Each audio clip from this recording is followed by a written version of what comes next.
When the library died, no one lit a match. There's a story behind that.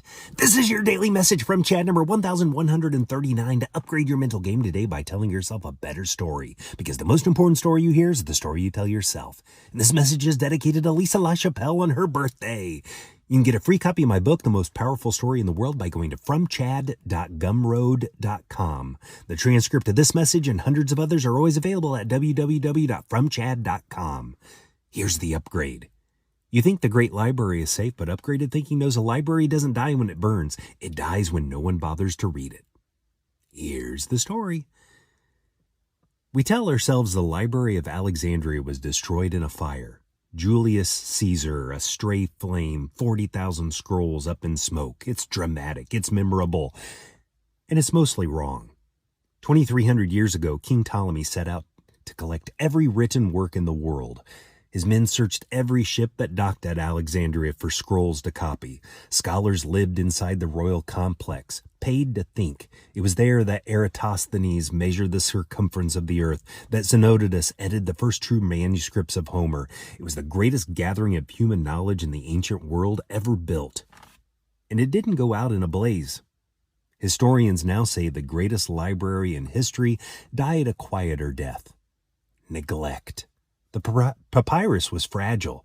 Mice and humidity and rot chewed at the scrolls, and every generation the scribes had to copy the old text by hand before they crumbled into dust. For a while they did, and then the will ran out. The copying slowed, the funding dried up, the scrolls decayed faster than anyone bothered to save them, and the knowledge of Euclid and Eratosthenes simply faded, one unrecopied page at a time. As the classicist Roger Bagnall put it, the fact that the library was allowed to die showed that the Dark Age had already arrived. The darkness didn't cause the loss revealed the darkness was already here. Now look at us. Last week, The Atlantic ran a piece called "The End of Reading is Here." Fewer than half of American adults read a single book last year. The share who read for pleasure on any given day fell from 28% to 16%. Just 2% read to a child. 20% of adults now account for 80% of the books read. Reading, one historian says, is becoming a niche hobby like stamp collecting or growing orchids. We are becoming, in the writer's word, post-literate. But here's the twist, and it's the whole point. Our library can't burn. Every book written now fits on a chip. Google Books, the Internet Archive, the sum of human wisdom backed up, searchable, one keystroke away. No perilous voyage across the Mediterranean. No mice, no rot. The scrolls are safe forever. What's decaying isn't the paper. It's the wanting. The threat was never fire. The threat, then and now, is apathy. A library doesn't need an enemy to fall. It just needs to be ignored. The scribes of Alexandria didn't decide to destroy the world's knowledge. They just stopped copying. They let it slip. And that's how it goes for us too. Not a decision, just a drift. You get busy. You scroll before bed instead of reading.